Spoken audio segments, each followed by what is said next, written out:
I take a precursor to NAD called NMN, and the body uses that to make the NAD molecule in one step.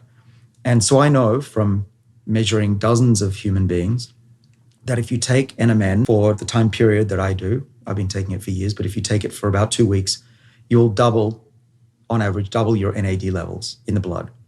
Okay, that's not public information. That's from clinical trials that are not yet published over the last 2 years. There are other ways to increase NAD levels in someone like me who's getting older. I'm 52 now. You can take NR, which is used to make NMN, which is used to make NAD.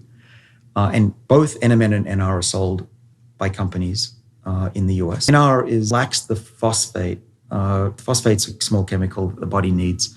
You've probably heard of the atom phosphorus. Let's go back one step. How do you make NR?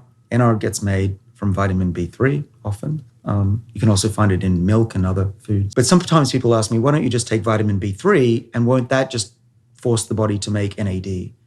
And the answer is no, it doesn't work very well. We know this just by doing the experiment. But the reason I think is that NAD I said it's a small molecule, but relative to vitamin B3, it's big. It's got those phosphates on there. It's got a sugar. It's got the vitamin B attached.